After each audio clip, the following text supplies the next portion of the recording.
saya Hasya Maihela Rehani dengan tim 11.125.130.273 dan saya berasal dari gugus litigasi. Dalam kegiatan LKM PD FAUD tahun 2025, pada kesempatan ini saya akan melakukan sebuah wawancara sebagai bagian dari tugas yang diberikan di unit.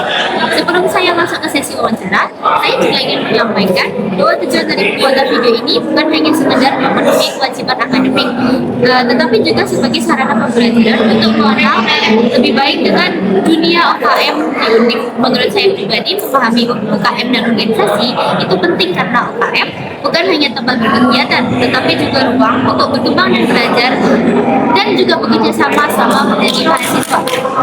Karena itu, saya berharap wawancara ini nantinya bisa memberikan gambaran yang lebih jelas bagi teman-teman semua, terutama bagi maba, untuk mempertimbangkan UKM mana yang mau dimasuki nih. Nah, saya sudah bersama dengan Kak Winda, mahasiswa FPK angkatan 2024 yang saat ini aktif di UKM RNB dan menjabat sebagai staf eksternal project di UKM tersebut. Terima kasih banyak Kak sudah meluangkan waktu untuk wawancara ini. Nah, sebelum masuk ke pertanyaan inti, saya ingin memastikan bahwa proses rekaman video ini telah mendapatkan izin dari narasumber sebagai bentuk etika dan transparansi perekaman. Sudah dapat izin Kak? Oke, terima kasih Kak. Nah, untuk memulai, saya ingin bertanya terlebih dahulu tentang profil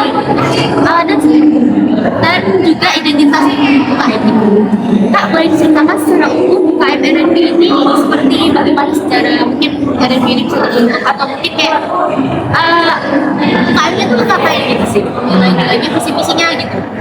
Oke, sebenarnya UKM ini dibentuk oleh karena dulu tuh sekitar 2009 ya, kelompok sekitar segituan itu ada kelompok mahasiswa yang kayak gak punya ruang untuk belajar bisnis ataupun sekadar research ya.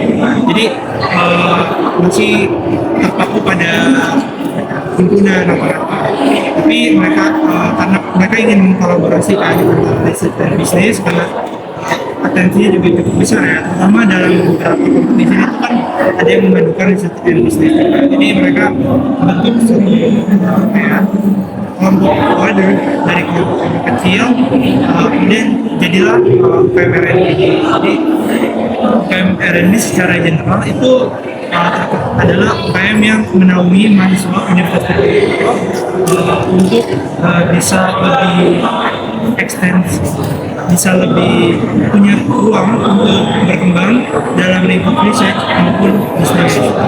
Dan ini pun di dalam PMRNB itu nanti ada banyak sekali mentor-mentor yang biasanya diberikan ketika anggotanya mengikuti suatu kegiatan. Dan secara umum intinya adalah RNB ini benar-benar menaungi anggotanya, terutama anggotanya di semua divisi, terutama untuk bisa berkembang, terutama dalam riset dan bisnis, ya riset dan bisnis baik itu ATI, PSI, Display, Discast dan lain sebagainya. Dan yang dimana nantinya tuh biasanya didatangin mentor yang udah ahli dalam bidangnya agar nantinya perlombanya bisa mendapatkan masalah. Baik Kak, berarti ini fokus ke research apakah hanya bisnis saja? Riset dan bisnis, jadi riset sama bisnis. Oh, baik. Nah, selanjutnya saya ingin mengetahui lebih lanjut nih mengenai struktur organisasi atau kepengurusannya. Nah, sistem pengurusannya bagaimana dan mungkin ada divisi-divisi apa dari RNB ini? Oke, sistem kepengurusannya sendiri sebenarnya paling atas itu ada BPH. BPH itu terdiri dari Vice Presiden, Wakil Presiden, ada direktur-direktur, ada internal development, kayak biasanya itu kayak terus ada juga HR sama media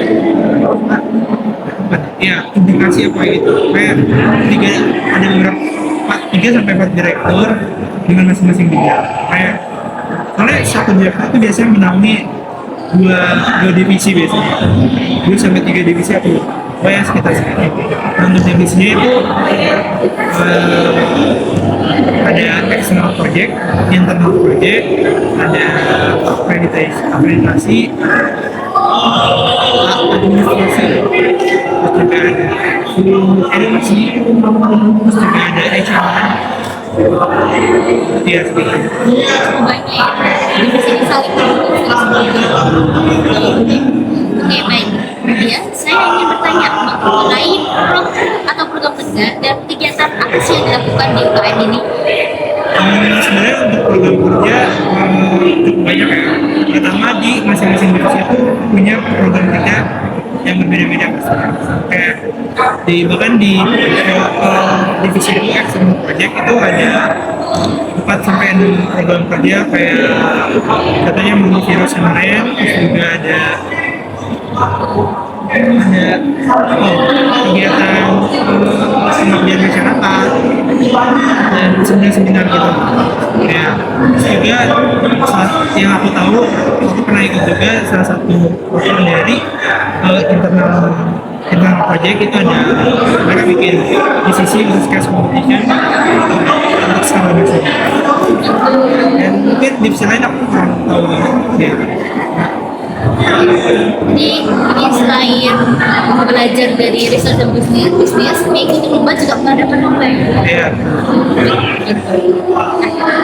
Baik, kalau gitu setelah mengetahui semua yang dapat oleh UKM ini Kak, kalau misalnya ada maba atau mahasiswa yang menyusui itu, bagaimana sistem rekrutmennya dan apakah ada syarat apa gitu yang harus dimiliki agar bisa ikut UKM ini? Sebenarnya UKM itu biasanya ada setiap kita itu bisa lihat pas ketika UKM Expo. Nah, UKM Expo itu biasanya ada UKM salah satu UKM yang menjadi representatif dari UKM di negeri. Nah, untuk pendaftarannya sendiri biasanya di awal semester ganjil 1-3. Sebenarnya untuk persyaratan sendiri sebenarnya simpel aja karena masih mudik, dia dalam aja. Namun rata-rata biasanya semester 1-3 terutama untuk terus untuk tahapannya sendiri itu ada registrasi, terus nanti juga ada LDG, bukan ada seminar kayak ada intensif dulu selama 2-3 bulan sekitar segitu. Kalau tahunan ini ada internship, karena aku nggak ada internship, terus udah gitu ada wording juga siapa yang mau aktif dan lain sebagainya. Terus nanti terus nanti idenya lanjut tuh wawancara.